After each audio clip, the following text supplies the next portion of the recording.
A while back, I made this video about The Last Jedi, and in it, I said a lot of great things about Anakin and the prequels. I spoke about the complexities of Anakin turning to the dark side and how it made him a multi-dimensional character, but I got to be honest, I wasn't being too genuine in that video. Since I was talking about The Last Jedi, I wanted to speak positively about the prequels as a sort of olive branch to prequel fans, to try and get them to see and understand my side. I wasn't giving my honest thoughts at the time. Flash forward 2 years, and I've rewatched most of the Star Wars movies in preparation for these years later videos. At the time of writing this introduction, I haven't watched Revenge of the Sith in years. Sure, I remember everything that happens in the movie, but like a leaf in the wind, my opinions on movies change when I rewatch them. If you watched my Attack of the Clones and Phantom Menace videos, you would know I was not too kind to those movies. So rewatching Revenge of the Sith is kind of my last chance at seeing what you guys see. Will I understand why so many people think this is the best Star Wars movie? Will I think this movie is just as bad as the last two prequels, or will my thoughts be somewhere in the middle? All I can say is, unlike that video I made, I'm going to be 100% honest with you guys. No pandering or olive branches. If I love it, I love it, and if I hate it, I hate it. So I'm gonna rewatch this movie for the first time in years. In the meantime, hello everybody, and welcome to another video. My name is the Goldman, and today let's discuss Star Wars Episode 3 Revenge of the Sith all these years later.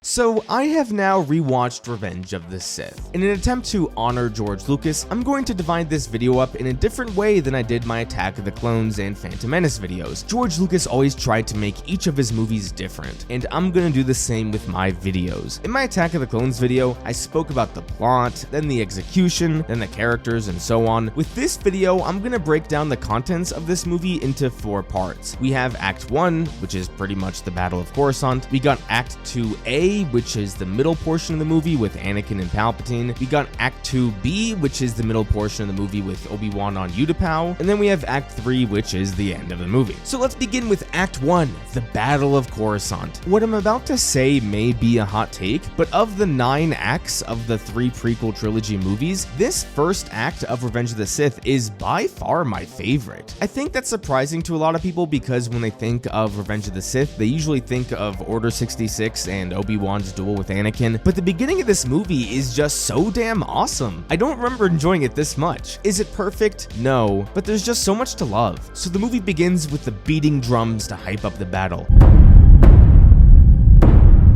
God, I love that. We pan over this Venator and we see this giant-ass space battle. The previous 2 prequel movies began with boring-ass space politics, so it's refreshing to see this movie actually begin with some energy. Now, is it goofy that we can clearly see behind this Venator that there is nothing going on, and a few seconds later, there is the biggest space battle in history? Yeah, it's goofy, but I can ignore it. A few comments on this little space battle we get. This movie already does so many things better than the previous 2. Firstly, the graphics are just so much better. I don't think Attack of the Clones and Phantom Menace have aged all that well, to be honest. And no, it's not just because they're older films. All 3 Lord of the Rings films came out before Revenge of the Sith, and they still look amazing. Revenge of the Sith, 18 years later, still holds up fairly well. Also, this is more so a comment on the entire movie rather than its opening, but I far prefer the aesthetic choices of this movie. Phantom Menace looked pretty real, but Attack of the Clones often looks way too fake. There are a handful of scenes where I can just tell they are in front of a green screen. Yeah, in Revenge of the Sith, a lot of it was probably in front of a green screen, but the sets look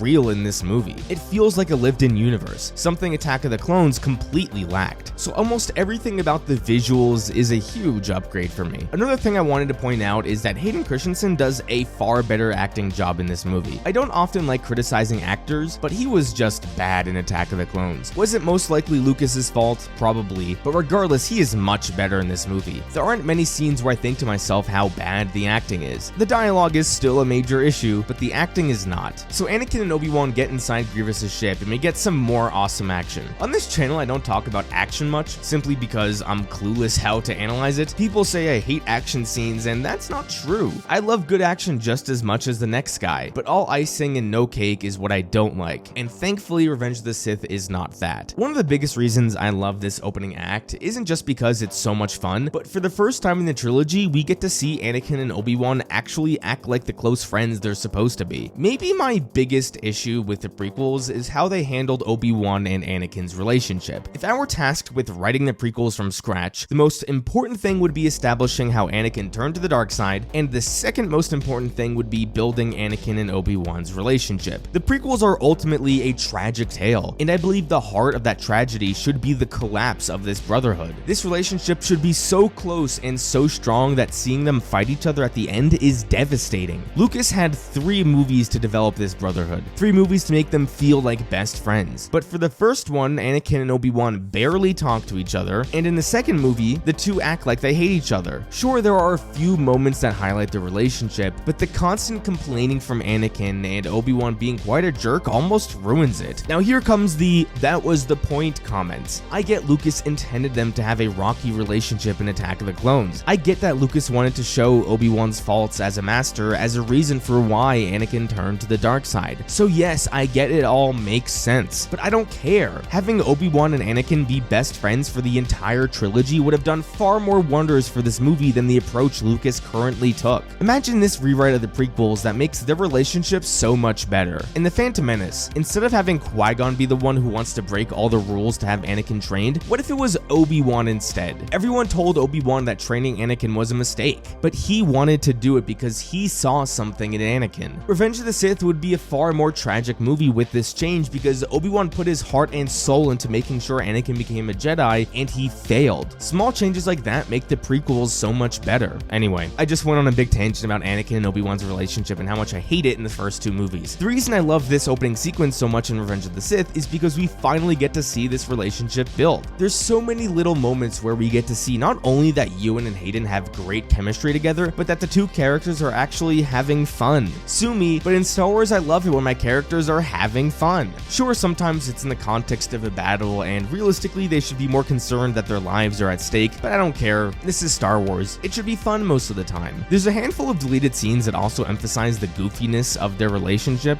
I'm pretty sure that Beep is down. I sense Count Dooku is above us. Oh, yes, you're right. Beep is up. I'm in the minority on this, but I love these scenes and I wish they were in the movie. I know I sound repetitive here, but I just really want to emphasize how much fun this whole sequence is, because in a second I'm about to go on a big rant, and I don't want that to make you guys think I don't like this opening. The Dooku fight is also awesome, the whole sequence with Grievous was kinda cool, and the ship crashing on Coruscant while breaking all the laws of physics was also damn fun. There's these subtle moments that enhance Anakin's character arc, like when Anakin kills Dooku, we see that was a darker moment for the character, a hint to what's to come. The Siege of Mandalore made this moment even better when Obi-Wan suggests that this isn't something that Anakin should have done. This is more so in favor of the Clone Wars, but here in Revenge of the Sith we get Anakin and Grievous meeting for the first time, and because of this brief exchange, Filoni made sure that Grievous and Anakin never met in the Clone Wars. Shit like that is what makes the Clone Wars great. Outside of awesome fun, there isn't much character work done here with anyone, which is fine, because again it built Anakin and Obi-Wan's relationship, and that's all I can ask for.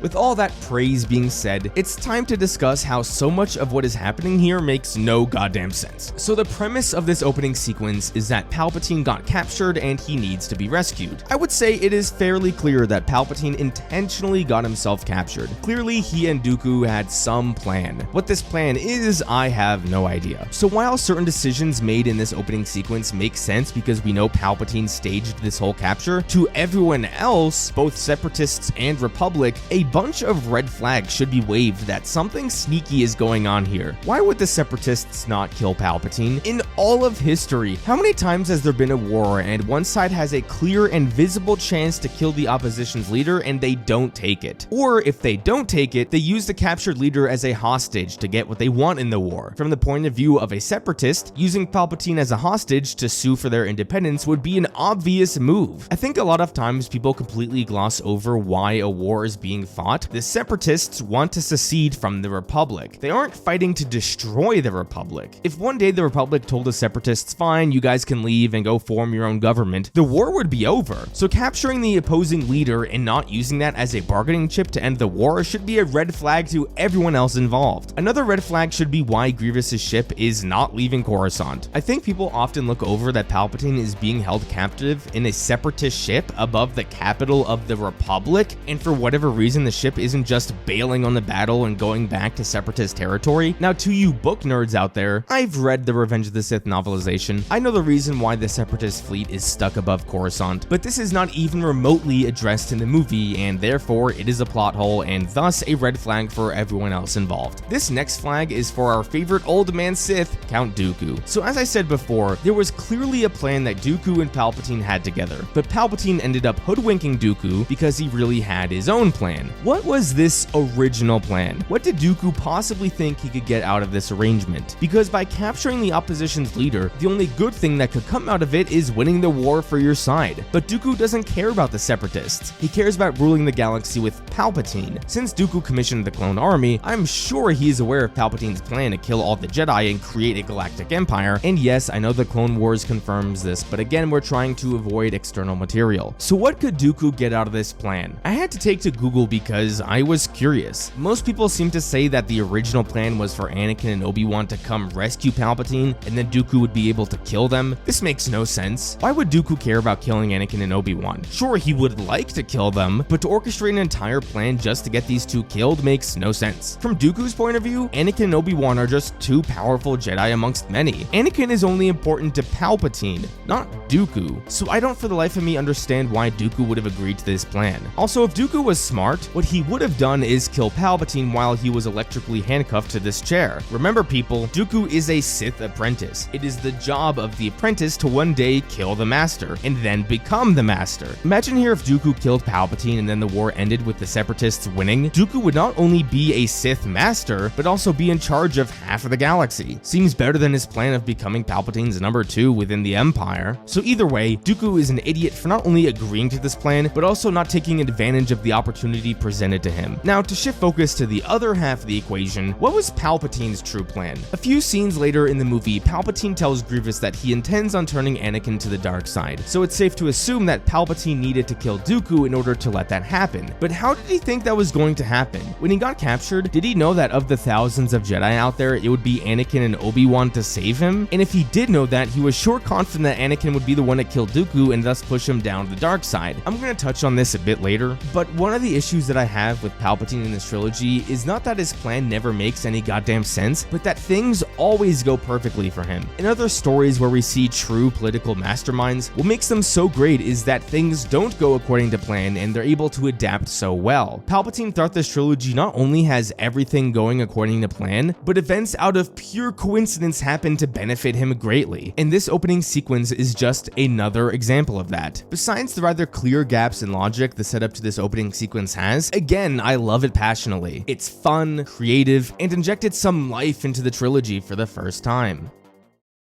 Before I continue on with the rest of this video, only 8.2% of my viewers are subscribed to this channel. So if you're enjoying this video, please consider subscribing for more content like this. Thank you.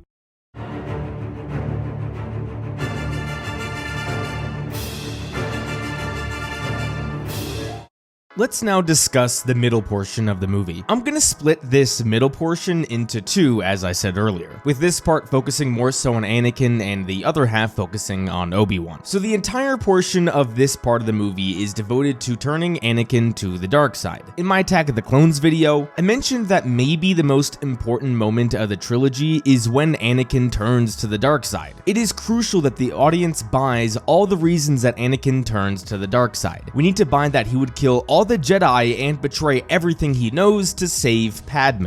Attack of the Clones tried to sell us on how much Anakin loves Padme, and this movie is gonna try and sell us on why Anakin would betray the Jedi. What I love about this portion of the movie is that there is very little exposition. There's a string of like 12 Anakin scenes in a row where all he does is talk to people. Normally that sounds bad, but actually in this case I really like it. I've said plenty of times before on this channel that I love scenes where people are just talking to each other about their feelings, not discussing the plot, discussing themselves. This gives us the time to learn more about the characters and what's going on in their heads. Of all the scenes we get of Anakin on Coruscant, almost all of them are either devoted entirely to developing characters or advancing the plot and developing the characters. If we got 10 scenes of Anakin and they were all just exposition scenes advancing the plot, then that would be bad. But instead we get a lot of character work that has some great moments and some bad moments. These scenes start off rather strong. So after Anakin returns, he starts having these dreams about Padme dying. He tells Padme about these dreams, and one thing I think Lucas did well here is show how little Anakin seems to care about the baby. He never seems concerned with the fate of the child, it's always just Padme. It highlights to the audience how all that matters here is Padme. The baby can go screw off. He goes on to have this conversation with Yoda. This conversation triggers me, but not in a bad way. I haven't mentioned this before in my Years Later series, but I hate Yoda in the prequels, and not a mild dislike. I really hate him. He is a bona fide idiot. Not once does he say anything intelligent. All that wisdom that he had in the originals is completely lost here. Yoda tells Anakin to basically get over himself. It doesn't matter that he's scared and can't process his emotions. He needs to learn to ignore them. This scene makes me hate Yoda even more, while having me empathize with Anakin. A few minutes ago, I said that this movie devotes a lot of time to trying to get us to understand why Anakin would turn on the Jedi. While I do empathize somewhat with Anakin's frustrations with the Jedi, I don't think a lot of it works. So Palpatine appoints Anakin to be his representative on the Jedi Council. The Jedi then proceed to put him on the council but not make him a master. This moment infuriates Anakin and is one of the catalysts for Anakin wanting to turn to the dark side. The issue here is that not once in this trilogy, besides the scene directly before this moment, has Anakin expressed any interest in becoming a master. Some of you may say that it's assumed that any Jedi would want to become a master, but assumptions like this cannot be made with character development. Stories are entirely about setups and payoffs. My equation for a powerful payoff is how long ago something was set up times the frequency said setup is addressed. I'm not sure if that makes sense. If Anakin throughout the movies consistently expressed how it's his dream to become a Jedi Master, this moment becomes far more powerful. Because we have seen Anakin express this dream of his numerous times and earlier on in the trilogy, we can better relate to that anger he would feel in this moment. But because Anakin had never expressed any interest in becoming a master before, there's borderline no setup for this moment, and thus the payoff is weak.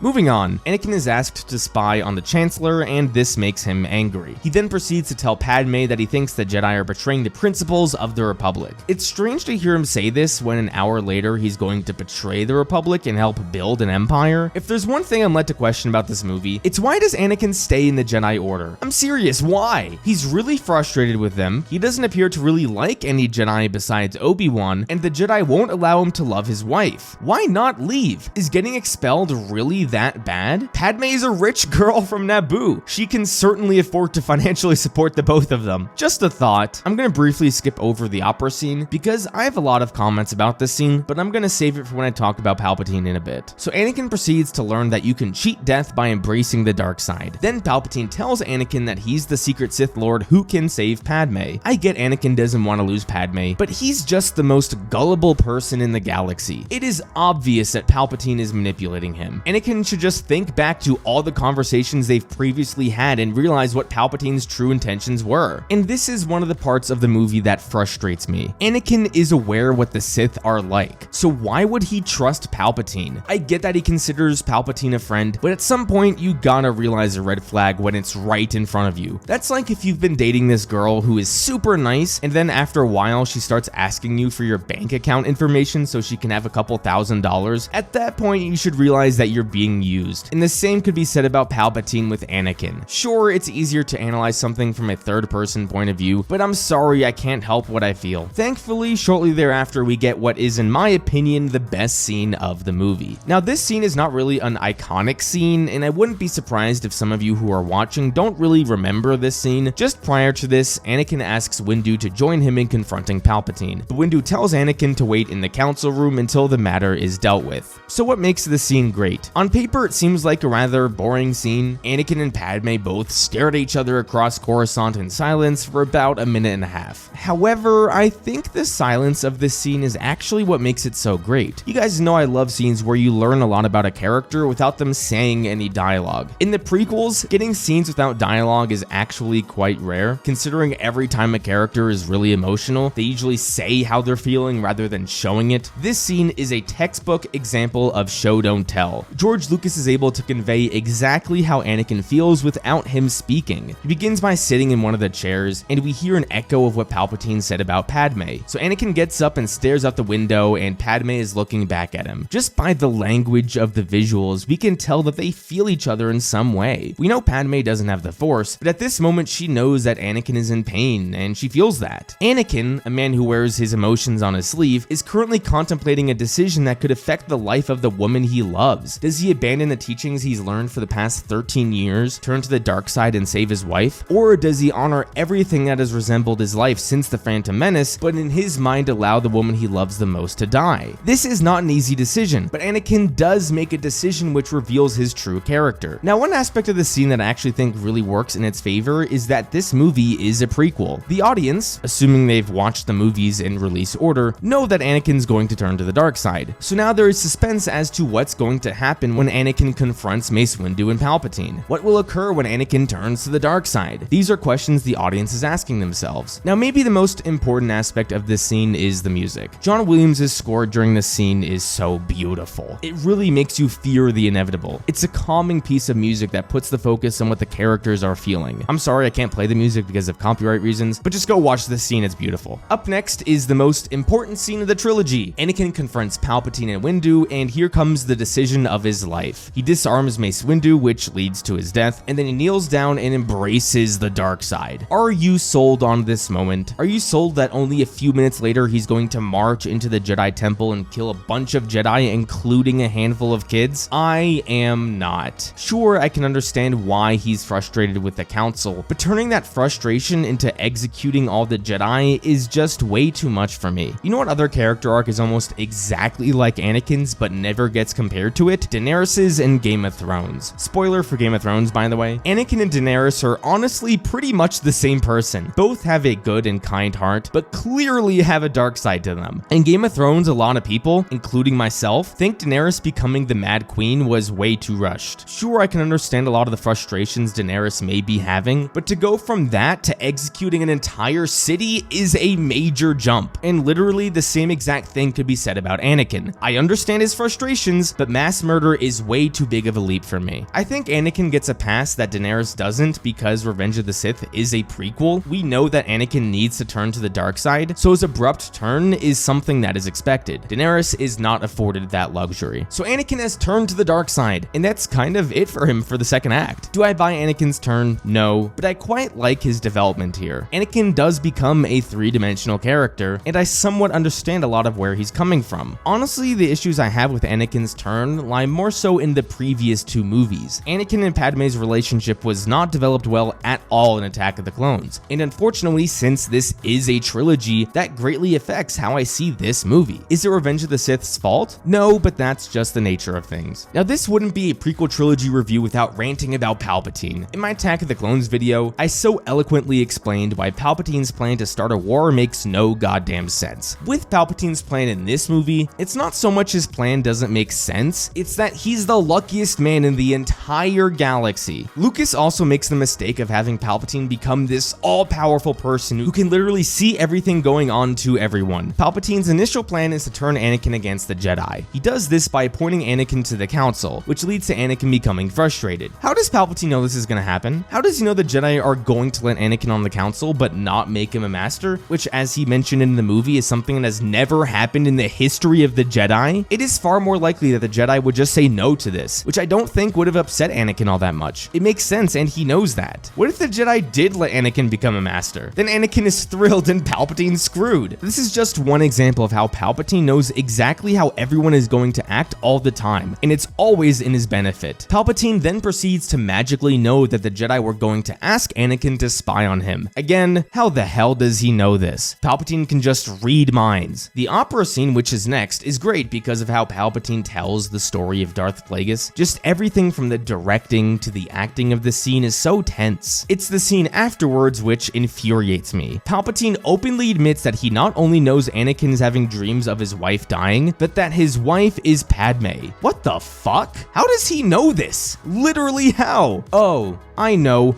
The Force. Palpatine used the Force to learn all of Anakin's deepest, darkest secrets. Baby back bullshit. People say Rey is too OP in the sequels because she can heal people and shit. Palpatine literally has the ability to read people's minds and know everything about them. But gold man, Palpatine is the most powerful Sith Lord ever. If anyone can do it, it's him. This is where it crosses the line. This is just way too powerful and almost completely loses me. Palpatine is not some secret genius, he's just God walking on Earth. This all-powerful being who can literally do and see everything all the time. The movie Everywhere, Everything, All at Once should be Palpatine's motto, because he can literally see everywhere and everything all at once. I am baffled that Palpatine magically knowing everything about Anakin is not discussed as a more major issue with this movie. Palpatine then proceeds to fight Mace Windu and convert Anakin to the dark side. You know what's kind of funny? This may be a completely idiotic take, but Palpatine doesn't even need Anakin to fulfill his plan. Think about it. Without Anakin, Palpatine still executes Order 66, he still declares himself Emperor, and the Clone Wars still end. Was having Anakin march into the Jedi Temple with thousands of clones really the difference between destroying the Jedi and not destroying the Jedi? Did one Jedi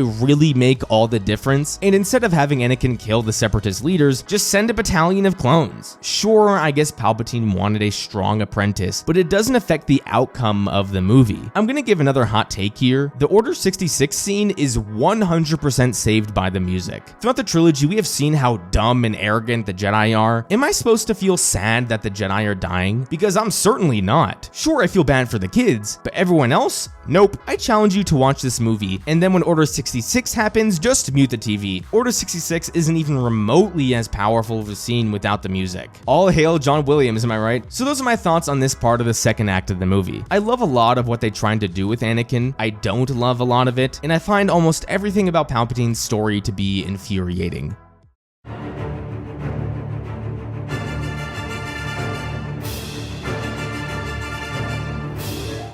Before we continue to discuss the contents of the movie, we cannot ignore the impact the prequel trilogy and especially Revenge of the Sith have had on meme culture. I never thought I'd be talking about memes on this channel, but here we are. It is undeniable that memes make Star Wars more fun. It doesn't matter what parts of the franchise you like the best, all Star Wars fans can enjoy a fun meme once in a while. There are even entire subreddits devoted to the memes of each of the three trilogies, and more. But it's an undeniable fact that it's the prequel memes that are the most popular. If you look at the subreddits, sequel and OT memes combined don't even have 1 million members, while prequel memes are approaching 2.5 million users. That is wild! And of the 3 prequel trilogy movies, it is Revenge of the Sith that by far has the most memes. I don't say this with any amount of exaggeration. Half the lines of dialogue in this movie I'm pretty sure I've seen as a meme before. There are even conversations where 3 straight lines of dialogue have their own individual meme. I've been looking forward to this. My powers have doubled since the last time we met, Count. Good.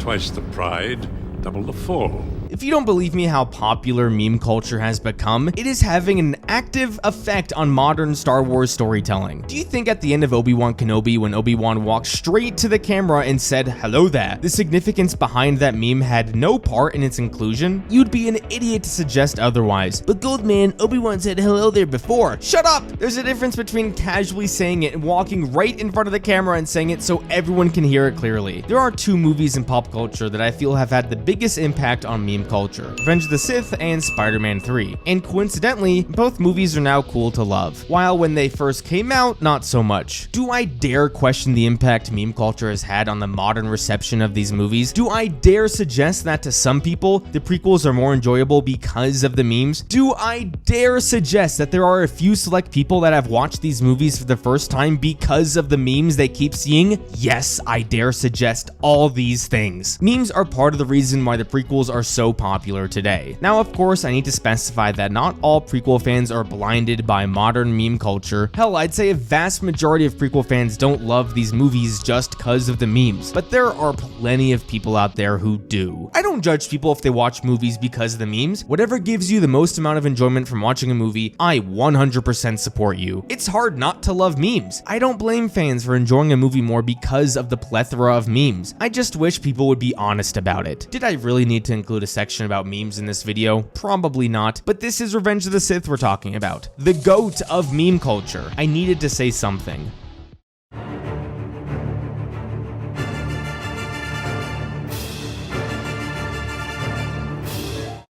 Let's shift focus back to the movie and discuss the other half of Act 2. This mostly just consists of what Obi-Wan is up to. What frustrates me is that a lot of what happens here with Obi-Wan is rather pointless. And I need to clarify myself here because people confuse what I mean by this. So Obi-Wan is sent to go kill Grievous, because killing him will end the war. From a plot perspective, sure, this is important. Ending the war is one of the more important things about this movie, but there's a difference between something being important to the plot and being important to the narrative. If I had to picture the conception of this movie, I think the thought process would go something like this. We need Anakin to turn to the dark side, and for that to happen, he needs to spend a lot of time being manipulated by Palpatine. This can't happen if Obi-Wan is around, so we need to have Obi-Wan preoccupied while Anakin turns to the dark side. So let's just send him on some random mission to keep him distracted. And this is the entire premise of the Utapau sequence. It only serves narratively to keep Obi-Wan away from Anakin. There's no character development here, there's barely any plot progression. Lucas just needed something here to happen to take up time in the movie. We are told this sequence is important because killing Grievous ends the war, but it doesn't feel important. After Grievous dies, Mace tells Anakin they are on their way to the Chancellor so he can give up his powers, but then Anakin tells him that Palpatine is a Sith Lord. This now becomes the primary reason why Mace and the other Jedi need to confront Palpatine. Palpatine even brings up that Grievous is dead, and Mace is just like, "You are under arrest, Chancellor," and after that, Grievous is never mentioned again. Overall, I feel Lucas could have found a more productive side story to send Obi-Wan on instead of what we got, but before moving on, I do need to express my strong disdain towards General Grievous. He is my single least favorite character in Star Wars. Everything he represents are the things I dislike the most about Star Wars. For one, he is a one-dimensional villain, no motivation, no personality, no depth, he's just there to fight Obi-Wan. Another thing I hate is that he's just a CGI bad guy. The over-reliance on CGI is not something I've discussed much with this movie because it doesn't bother me all that much, but Lucas thought to himself, let's make a villain for Obi-Wan to fight, and his key characteristic is that he's gonna look cool. Oh, and let's give him 4 lightsabers. And that's the third thing I hate. The dude has 4 lightsabers and loses a fight. I'm sorry, you could never convince me that a trained swordsman who uses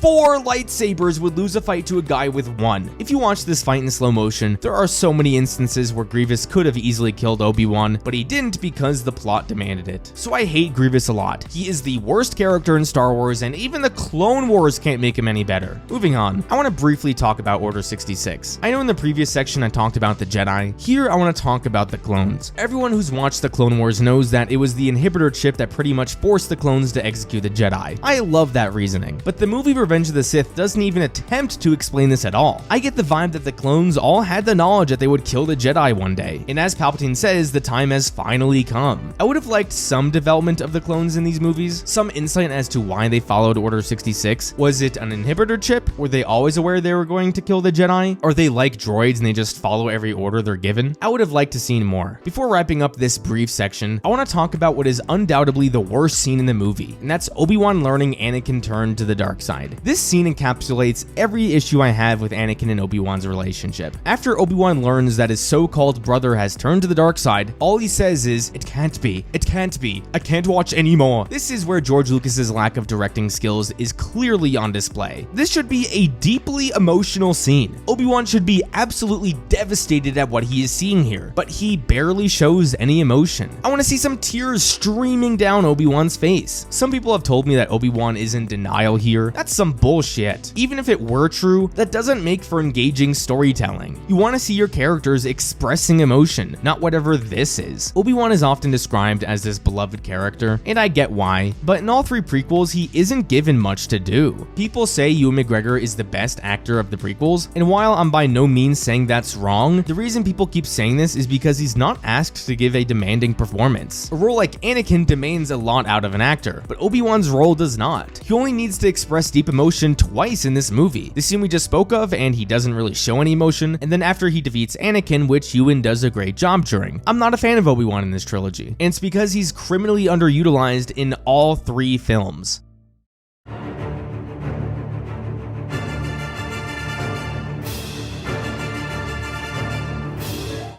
To wrap up the discussion of the movie, let's analyze the ending. This pretty much just consists of the 2 lightsaber duels and the resolution afterwards. When it comes to the lightsaber duels, I've always stated that I think these 2 are the best duels of the prequels. Now, the hot take here is that most fans seem to say that Duel of the Fates is the best duel in the trilogy. I think Duel of the Fates is spectacularly filmed, unlike the fight in Attack of the Clones, but there's very little emotion behind it for me. People love to talk about the stakes of who will raise Anakin, but I don't feel those stakes at all. The reason why I prefer the 2 fights at the end of Revenge of the Sith is because there's a lot developed between each pair of characters. With Palpatine and Yoda, it's established that these 2 are the height of the Sith and the Jedi respectively, so you're pretty much getting the 2 most powerful Force users fighting each other. And with Anakin and Obi-Wan, even though their character dynamic wasn't great, as I've stated plenty of times in this video, it's done well enough in this movie for me to care and get invested. Now, while I do enjoy both fights immensely, they're quite goofy as well. Like, somehow Yoda managed to walk all the way to Palpatine's quarters without any trouble. Imagine trying to be a regular person and walking right into the Oval Office. That's just not possible. Now imagine being actively hunted down by the government and still walking into the Oval Office. That's basically what Yoda did here. With Anakin and Obi-Wan, the fight is just so ridiculous. They fight in all these weird ass locations throughout Mustafar, which I get makes it cooler, but it's a bit over the top. My only criticism of these fights really are that going into it, you know the fates of all 4 characters. You know that all 4 will survive and that Anakin will likely get burned. So that's a reason for watching the movies in chronological order, but more on that later. By the way, prequel hater Goldman here can quote the Anakin and Obi-Wan duel exactly word for word. So that's everything from the moment Anakin sees Obi-Wan on Padme's ship to Anakin screaming in the lava. I can't prove it to you because that would kind of be a waste of time for the video, but believe me, I can do it. Even me, the guy who talks about boring shit like character arcs and whatnot, still enjoys the memes and still loves having fun with Star Wars. But speaking of the memes, there's a lot of dumb shit in the fight that has become quite memed. Like the part where Anakin and Obi-Wan both twirl their lightsabers without clashing for like 3 seconds. And I know there's people online who defend this shit by saying, oh, they've traded with each other for so long that they know each other's moves so well. Bullshit! Just admit it's goofy and move on. Also, the fight ending because Obi-Wan has the high ground is so dumb. Throughout this duel, they fought while balancing on these very thin poles, while hanging on debris floating on lava, while swinging on ropes, and while balancing on droids. But Obi-Wan having a few feet of high ground is what's too much for Anakin to overcome. See how goofy this shit is? I'm not saying it's bad at all, but don't say this movie's a masterpiece. I do want to touch on Anakin being on the dark side for a bit. I love a lot of it. Hayden does a pretty good job here at convincing me he's not really the same person. But there's a lot of shit that Anakin says that leaves me scratching my head. Like he says that Jedi turned against him. This is where I don't buy it at all. They turned against him because they didn't make him a master and they told him to spy on the Chancellor, which they were ultimately justified in doing so because Palpatine ended up being a Sith Lord. Also, they were concerned Palpatine was too power hungry, which again, they were right about because Palpatine declared himself Emperor. Also, when Anakin says, I should have known the Jedi were plotting to take over.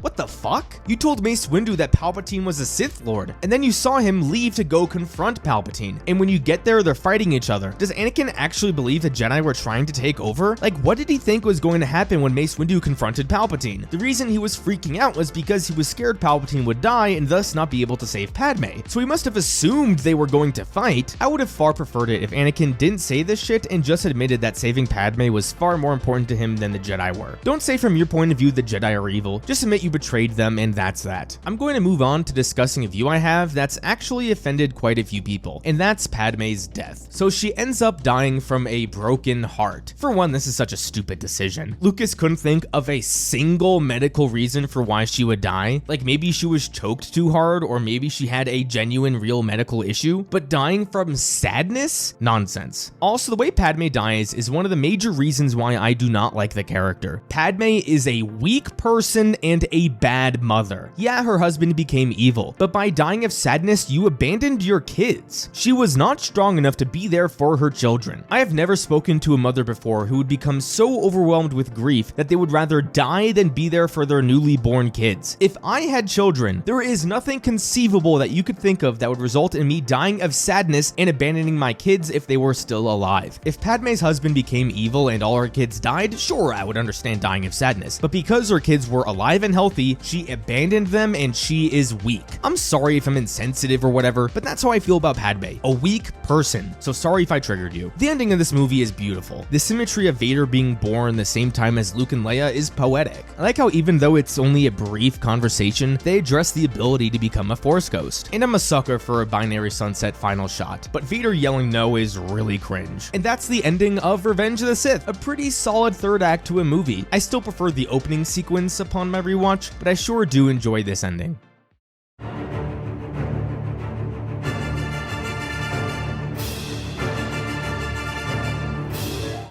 After the release of Revenge of the Sith, the saga for the time being was now over. A complete 6-movie story. Debates raged online as to what the proper viewing order should be. Should you watch the movies in release order? So you should go 4, 5, 6, 1, 2, 3, or chronological order 1, 2, 3, 4, 5, 6. Even with all the new Disney movies and shows, I still find this to be a valid discussion to have. Which viewing order is better? I am under the passionate belief that newcomers to the franchise should watch Star Wars in chronological order. This can be for just the 11 movies or the shows as well. Now, before I begin explaining why I feel the proper viewing order should be chronological, there is one major disclaimer. Does the person watching the films for the first time know that Darth Vader is Luke's father? This is a huge factor in determining the proper viewing order. Now, I've spoken to dozens of people in my life who haven't seen the Star Wars movies, including my own father. Almost all of them know that Darth Vader is Luke's father. The line, "No, I am your father," is famous for a reason. Why I think this is important is because I believe this is the only valid reason why people should watch the originals first. However, since almost everyone on this planet knows the famous "No, I am your father" line, I don't think it's worth it to start with the originals. So now that I've gotten those disclaimers out of the way, why do I think starting with The Phantom Menace is better than starting with A New Hope? One reason that is actually rarely brought up is the context of watching the prequels. If you watch the prequels in release order, then you know what has to happen. You know Obi-Wan, Yoda, and Anakin cannot die, you know all the Jedi are going to disappear and that the Empire will rise, but if you start with the prequels, then you don't know what's gonna happen. Imagine watching Revenge of the Sith not knowing that Anakin is going to become evil, or not knowing that all the Jedi are going to get killed, or not knowing that Padme will die either. I feel something similar applies to Rogue One. I remember one of my friends decided to watch the movies in chronological order, and after watching Rogue One, he texted me saying he was really interested in seeing what would happen to the Death Star in the next movie. That comment surprised me because I never considered that. So one big reason why I think you should start with the prequels is that I really think it enhances the viewing experience of the prequels and Rogue One. Another big reason is that it adds more emotional weight to the events of mainly the originals and a little bit of the sequels. Going back to my friend's comment about the Death Star, if you watch A New Hope for the first time after watching Rogue One, the destruction of the Death Star will have more emotional weight because there were 2 films of build up to this moment as opposed to 1. I think that would make the viewing experience of A New Hope significantly better. Furthermore, the events of Return of the Jedi have even more emotional weight. Watching the Emperor die and Vader redeeming himself has 3 movies of build up if you watch it by release order, but if you watch it chronologically, then the events of Return of the Jedi have 6 films of build up. Since we saw Palpatine's rise to power, seeing him defeated will feel like a much larger accomplishment. The same applies to Vader's redemption. Since we saw how Vader tragically fell to the dark side, the throne room scene is that much more emotional, and when he finally redeems himself, we see that full arc of the character as opposed to just half of it. So in short, Return of the Jedi will be a significantly better film after watching the movies chronologically. Now I want to address one of the counters, and that one counter is the Leia reveal. Instead of learning that Leia and Luke are related in Return of the Jedi, we learn it in Revenge of the Sith. I don't think this is a big reason because, for one, the Leia reveal in Return of the Jedi isn't even that big of a reveal. It kind of just happens. In Revenge of the Sith, you get that same reveal anyway, so you're just switching which movie you get said reveal. Now granted, you'll know they're related when they kiss in The Empire Strikes Back, but I think people can handle that. Now if this chronological rewatch includes the shows, then watching Obi-Wan Kenobi for the first time becomes a lot more interesting. Yeah, I know a lot of you guys hate that show, but I still think it enhances the originals even more. And if you watch all the shows, Rogue One becomes even better after watching Andor. Those are all the reasons why new viewers should absolutely watch the movies in chronological order, mostly because Revenge of the Sith and Return of the Jedi become significantly better films.